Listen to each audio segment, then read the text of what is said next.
government policy interacts in ways that deprive the very community that we're talking about of the equal opportunity we purport to support is itself the best evidence of the, shall we say, inconsistent application of policies. Thank you, The gentleman from Texas, Mr. Poe. Thank you, Mr. Chairman. Thank you for being here. Dr. Swain, it's good to see you again. I have some questions for as many of you as I can get in the next 5 minutes. Mr. Rodriguez, you're from San Antonio. You probably know more about the coming of people into the United States legally and illegally than probably anyone in the room. My wife is from Harlingen down in the valley and have been there numerous times and the border numerous times to see the situation. The General Accounting Office, those are the folks that keep statistics, said in the last 2 or 3 weeks that 44% of the border is under some control of the United States. Only 15% is airtight. That means we got the control of those 15% of the border. And if only 44% is under some control of the U.S., that means 56% is not under the control of the U.S. or Mexico, and somebody else controls that, or no one does. The drug cartels, the Zetas, whoever, which allows everybody to come into the United States if they want to, the good and the bad and the ugly. And we're getting a lot of all of them into the United States. I've read your testimony. I'm aware of your background.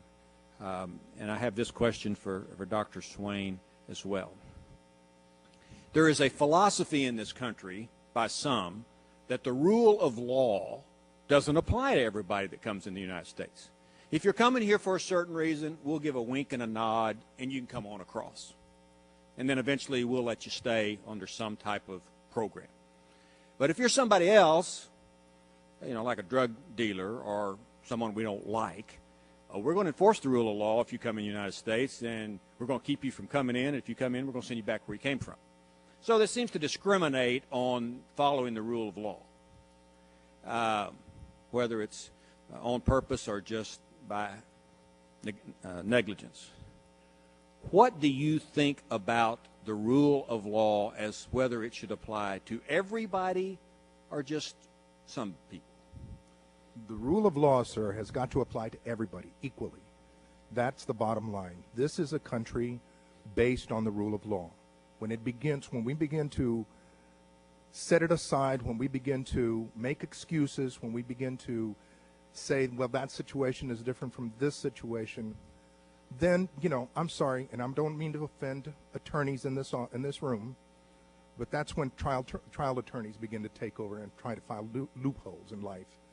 There are no loopholes in life. When you've done something wrong, you've done something wrong.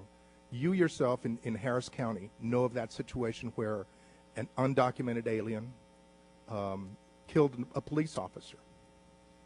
That person had been stopped and held before. And because apparently they didn't break the law enough for some folks, or to cover whatever issue there was there for them to be deported, they weren't deported. And they committed a terrible crime. This is what we see in the Hispanic communities across the country, because that's where you find the illegal aliens. That's where you find them.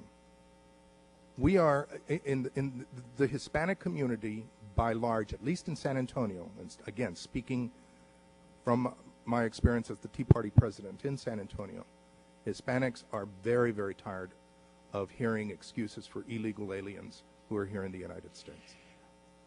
I represent, as all members of Texas delegation do, numerous Hispanics, and we constantly are helping folks get here the right way. It takes years. The whole immigration system, I think, needs to be set aside. We need to start over with a simpler model so people can get here quicker and more secure. That's a different issue. But I hear constantly, anecdotally, you know, I came here the right way. I waited my turn. I took that oath. There is no prouder American than me. That's what they tell me when they go through the process and sworn in by one of our federal judges later. Do you think that those comments in an anecdotal sense, reign true through people who come here the right way, then want to become a citizen. Some of them go off to war and fight for America, or are killed in Afghanistan, all to be an American citizen, but they're all coming the right way.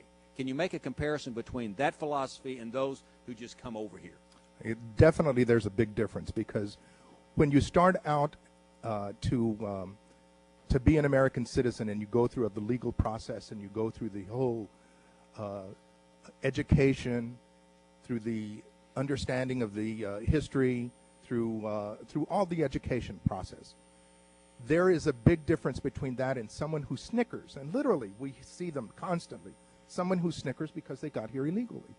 You know, we have there is a famous Latino radio personality, Piolín, he's called. And at the height of the immigration debate last year, or year before last, he was snickering publicly on radio that he had crossed the U.S. border several times illegally. That's completely wrong. That is completely wrong. That sends the wrong message to people. That sends the wrong message to young people. That is just wrong on so many levels. It's not even funny. On the other hand, we constantly hear from people that have come here legally, people who are legal immigrants who have gone through the citizenship process, and they are very, very proud to be Americans, and they don't like illegal aliens just coming over and taking benefits for the sake of it. Thank you. I was going to ask those same questions to Dr. Swain. May I have unanimous consent for